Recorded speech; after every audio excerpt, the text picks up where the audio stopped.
சக்தி, நல்ல நேரம் முடிய போதுமா, எடுத்து காட்டு.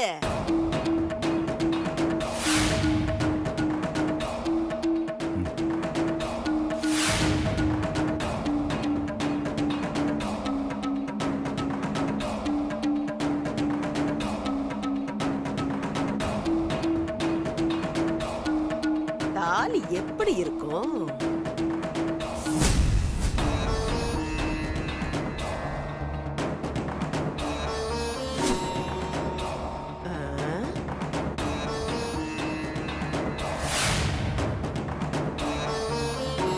அம்மாடி, என்னம்மா அவ முகம் மாறுது? இரு இரு.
எப்படி தாலி வந்துச்சு? தெரியலையேம்மா. ஐயோ, தாலி இல்லையே. இடுப்புல இருந்த தாலி அவ கழுத்துக்கு எப்படி போச்சு?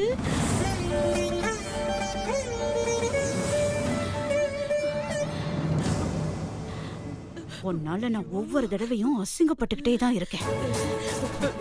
அம்மாடி, நான் கொடுக்கவே இல்லம்மா. இது எப்படி அவ கழுத்துக்கு போச்சுன்னே தெரியலம்மா. பெரிய சூனியக்காரியா இருப்பா போல இருக்கு. ஏதோ மாயாஜாலம் பண்ணி என் இடுப்புல இருந்த தாலிய அவ கழுத்துல கொண்டு போய் மாட்டிக்கிட்டாமா. நீ பேசாத. சுமங்கலி பொண்ணுங்கெல்லாம் ஆத்துக்காரர் காலில் விழுந்து ஆசீர்வாதம் வாங்கிக்கோங்க.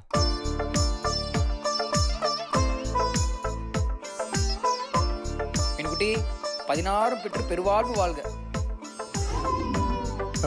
அதெல்லாம் வேண்டாம். நல்லா இரு தாரணி, நல்லா இரு. மாமா, என்ன ஆசீர்வாதம் பண்ணுங்க.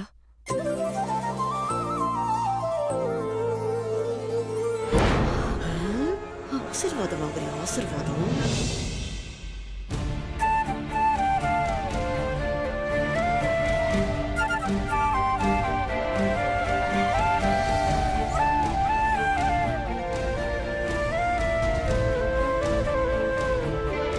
கவலைப்படாத சக்தி. எந்த சூழ்நிலை வந்தாலும் நான் எந்த எல்லைக்கும் போய் உன்னை காப்பாற்றுவேன். நான் வாழ்ந்தாலும் உன் கூட தான், செத்தாலும் உன் கூட தான். நான் எப்போவுமே உனக்காக தான் சக்தி.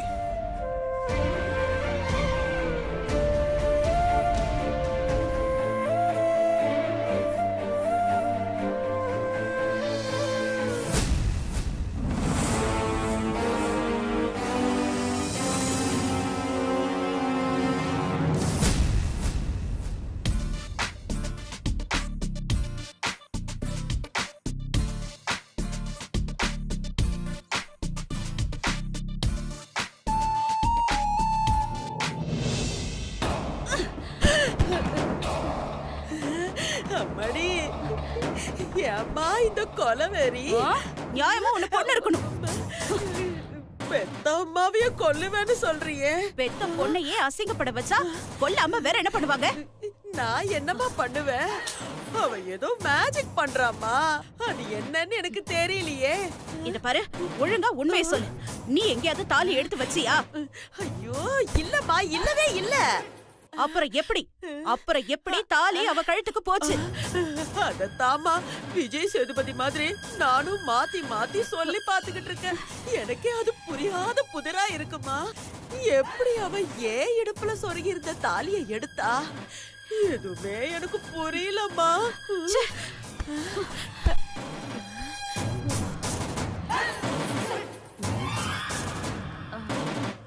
ஒருவேளை அந்த சூரத் பைய எடுத்திருப்பானோ? ஐயோ, அவனதான் நான் கிட்டயே சேர்க்கலையம்மா. சிவா தெரியலையம்மா. ஆனா அவனும் என்கிட்ட நெருங்கவே இல்லையம்மா. அப்புறம் எப்படிமா உன்கிட்ட இருந்த தாலி மிஸ் ஆச்சு? தெரியலம்மா. என்ன மிஸ் ஆச்சு ஆண்டி? தாலி தாலியா? அது வந்து தாலி இல்லம்மா, போலி போலி. நாங்க ஆசையா 2 பருப்பு போலி வாங்கி வச்சிருந்தோம், அத காணோம். அச்சச்சோ, யார் எடுத்தான்னு தெரிஞ்சுதா? அந்த ஆளத்தாம தேடிக்கிட்டு இருக்கோம், கிடைக்க மாட்டேங்கிறானே. அதை எடுத்தவன் நல்லாவே இருக்க மாட்டான், நாசமா தான் போவான். அம்மா, அனுஷ்கா, நீ எங்கம்மா போயிருந்த? ரொம்ப நேரமா உன்னை ஆளைய காணுமே. ஓ, லாக் பண்றீங்களா? அத்தை, இப்ப பாருங்க. அது ஒண்ணு இல்ல ஆண்டி, ஒரு ஹாலிவுட் டைரக்டர் போன்ல கதை சொல்லிக்கிட்டே இருந்தாரு. கதை ரொம்ப இன்ட்ரெஸ்டிங்கா இருந்ததுனால அப்படி ரொம்ப நேரமா கதை கேட்டுக்கிட்டே இருந்த. செம கதை ஆண்டி. கதையில ஹீரோயினோட தாலிய அவ மாமியார் திருடி வச்சுக்கிட்டா.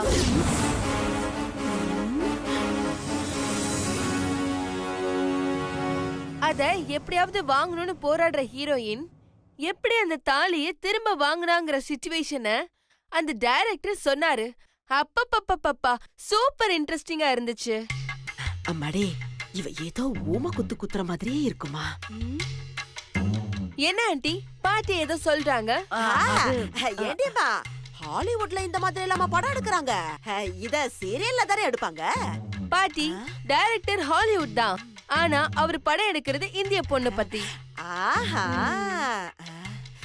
ஓகே, கதை கேட்டு கேட்டு ரொம்ப டயர்டா இருக்கு. பாட்டி, ஒரு ஜூஸ் போட்டு கொண்டு வரியா? இதோ நான் எடுத்துட்டு வரேம்மா, நீ போ. ஓகே.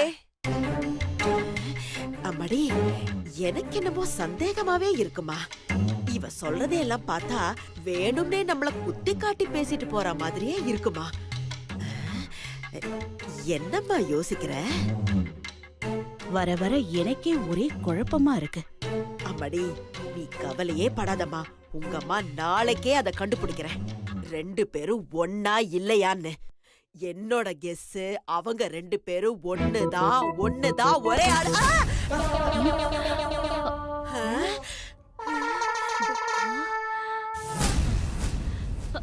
ஏ கிழவி, என்ன கண்ணாடி போட்டு கண்ணு தெரியல?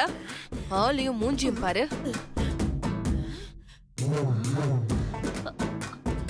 என்ன திருடன் திருட போன இடத்துல மாட்டிக்கிற மாதிரி அப்படியே மலைச்சு போய் நிக்கிற? ஏய், யார நீ திருடன்னு சொல்ற? உன்னை போய் திருடன்னு சொல்லுவனா பாட்டி? நீதான் கொலைகாரியாச்சே. என்னவோ வீண் பழிய போட்ட மாதிரி இப்படி ரியாக்ஷன் குடுக்குற? உண்மையா தானே சொன்ன? கிளவி, உன்கிட்ட பேசி நான் டைம் வேஸ்ட் பண்ணிட்டு இருக்கேன். ஏய், என்னடி டிஎன்பிஎஸ்சி எக்ஸாம் எழுத போறியா? நோ பாட்டி, என் லைஃபோட எக்ஸாம் எழுத போறேன். இன்னைக்கு என் மாமா அவர் கையால எனக்கும் என் தாலிக்கு பொட்டு வச்சார்ல, அது கிட்டத்தட்ட கல்யாணம் பண்ணதுக்கு சமம். கல்யாணம் பண்ண ஃபர்ஸ்ட் நைட் நடக்கணும்ல, அதான் ஃபர்ஸ்ட் நைட்டுக்கு நான் போயிட்டு இருக்கேன். உன்கிட்ட பஞ்ச் டைலாக் பேசி நான் டைம் வேஸ்ட் பண்ண விரும்பல. நான் போறேன். பாய் பாய் அத்தா. பாத்தியாமா அவ திமிர? கண்ணு முன்னாடியே ஆள் மாறாட்டம் பண்றாளா? கண்டுபிடிக்கிறேன்.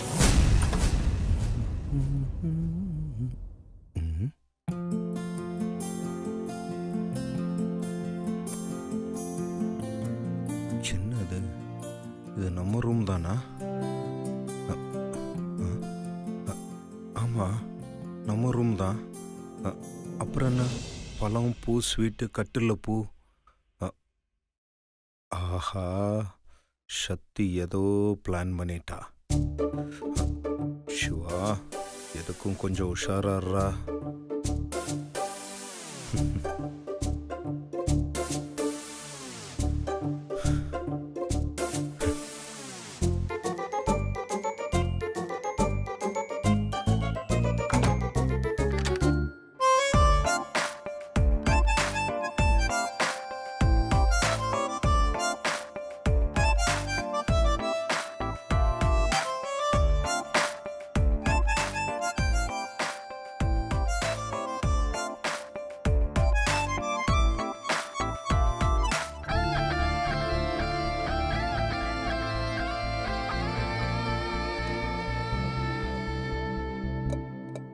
மாமா என்ன ஆசீர்வாதம் பண்ணுங்க மாமா. ஏய் சதி, என்னதெல்லாம்?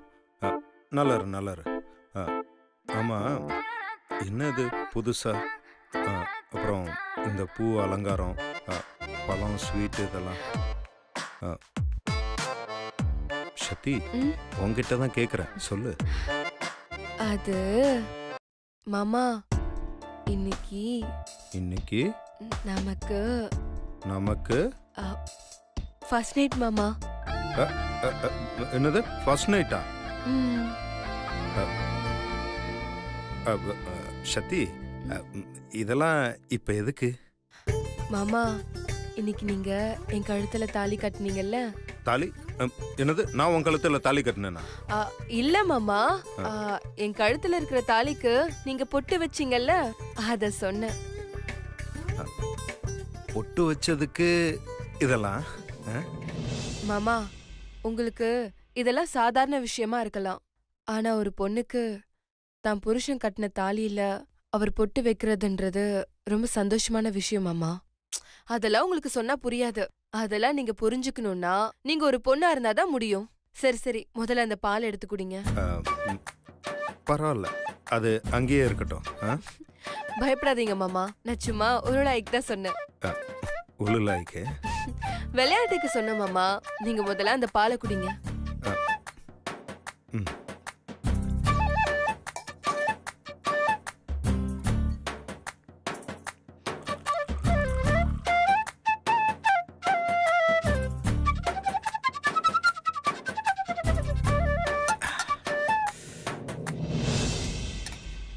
மாமா, இன்னைக்கு நான் ரொம்ப சந்தோஷமா இருக்கேன் மாமா. ஏன்? லைஃப்ல நடக்குமான்னு நினைச்ச விஷயங்கள் எல்லாம் தானா நடக்கும்போது சந்தோஷத்துக்கு அளவே இருக்காது மாமா. இப்போ அப்படி என்ன நடந்துச்சு? இன்னைக்கு நடந்த எல்லா விஷயமே தான் மாமா சொல்றேன். மாமா, எனக்கு இந்த மாதிரி சின்ன சின்ன ஆசைகள் எல்லாம் நிறைய இருக்கு மாமா. உன் ஆசை எல்லாமே நிறைவேறிடுச்சா? என்ன மாமா இப்படி கேட்டுட்டீங்க? இந்த உலகத்துல வாழ்ற எல்லா உயிர்களுமே சின்ன சின்ன ஆசையில தான் மாமா வாழ்ந்துட்டு இருக்கு. பொதுவாவே எல்லாருக்குமே நினைச்ச ஆசைகள்ல நடக்காம போற ஆசை தான் நிறைய இருக்கும். சதி, இப்பெல்லாம் நீ நல்ல பிலாசபி பேசுற. ஐயோ மாமா, இது பிலாசபி கிடையாது, வாழ்க்கையோட யதார்த்தம். சரி, உன்னோட ஆசைகள் என்ன சொல்லு. எனக்கு இப்போ ஒரே ஒரு ஆசைதான் மாமா இருக்கு. ஒரே ஒரு ஆசையா? என்ன? நாளைக்கு நமக்கு கல்யாண நாள் மாமா.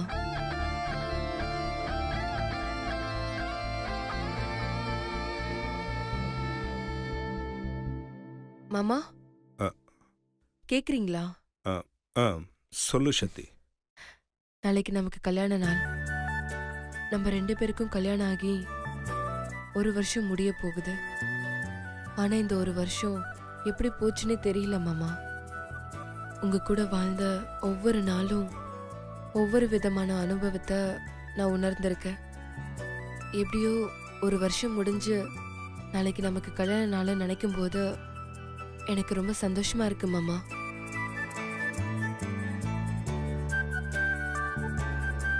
நாளைக்கு ஒரு நாள் மட்டும் நான் உங்க கூடவே இருக்கணும் மாமா.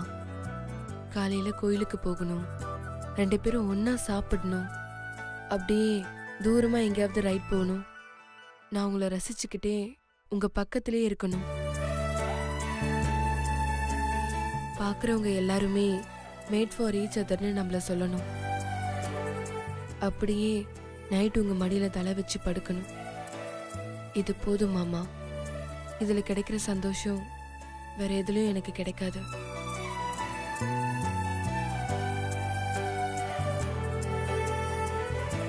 என்ன மாமா அமைதியாயிட்டீங்க? ஒன்றும் இல்லை சக்தி.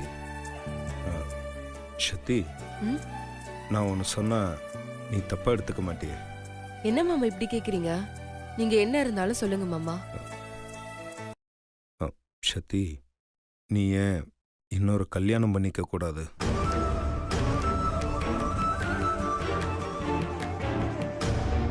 மாமா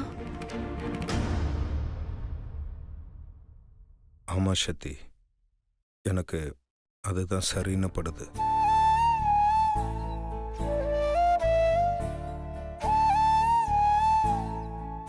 ஏன் மாமா இப்படி சொல்றீங்க? நான் எவ்வளவு சந்தோஷமா உங்ககிட்ட சொன்னேன். சட்டுன்னு ஒரே நிமிஷத்துல எல்லாத்தையும் உடைச்சிட்டீங்களே மாமா. அதான் சக்தி நானும் சொல்றேன். என்னால உனக்கு கஷ்டம்தான். என்னோட வாழ்ந்த இந்த ஒரு வருஷம் நீ எந்த ஒரு சந்தோஷத்தையும் அனுபவிக்கலன்னு எனக்கு நல்லாவே தெரியும் சக்தி. நீ நல்ல பொண்ணு, நல்லா வாழணும். உனக்கேற்ற புருஷனா என்னால் வாழ முடியுமான்னு எனக்கு தெரியல. நீ ஒரு நல்ல பையனா பார்த்து கல்யாணம் பண்ணிட்டு சந்தோஷமா வாழ சக்தி. மாமா, நான் உங்களை ஒரு கேள்வி கேட்கிறேன், பதில் சொல்றீங்களா? என்ன? சந்தோஷங்கிறது எதுல மாமா இருக்கு? சந்தோஷங்கிறது ஒவ்வொருத்தருக்கு ஒவ்வொரு விஷயத்துல இருக்கும். கல்யாணமான பொண்ணுங்களுக்கு லைஃப்ல நல்ல கணவன் அமைஞ்சா சந்தோஷமா இருப்பாங்க. அப்ப நான் சந்தோஷமா இருக்கேன் மாமா.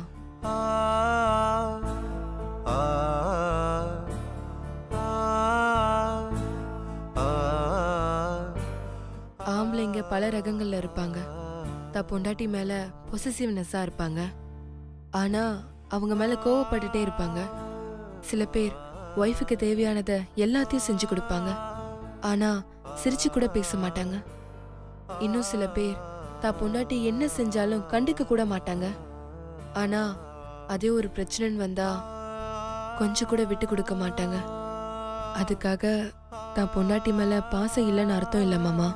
அந்த மாதிரி தான் மாமா என் புருஷனும். அவர் என் மேல எவ்வளவு அன்பா இருக்காருன்னு எனக்கு மட்டும்தான் மாமா தெரியும். ஒரு பொண்ணுக்கு தன் புருஷனோட அன்பு ஒண்ணு மட்டும் இருந்தா போதும். வேற எதுவுமே அவர் செய்யலனா கூட அதை பத்தி அவ கவலையே பட மாட்டா. என் புருஷன் கிட்ட அந்த அன்புங்கிறது அளவு கடந்து இருக்கு மாமா. எனக்கு அது மட்டும் போதும். இந்த ஜென்மம் ஃபுல்லா நான் சந்தோஷமா வாழ்ந்துருவேன்.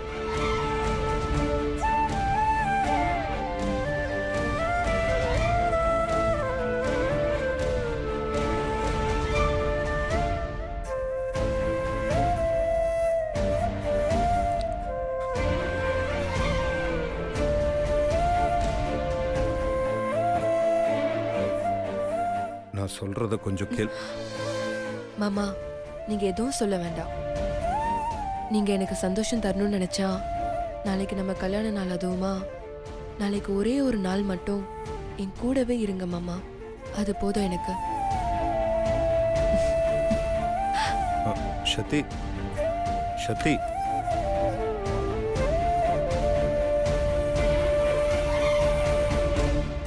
சக்தி.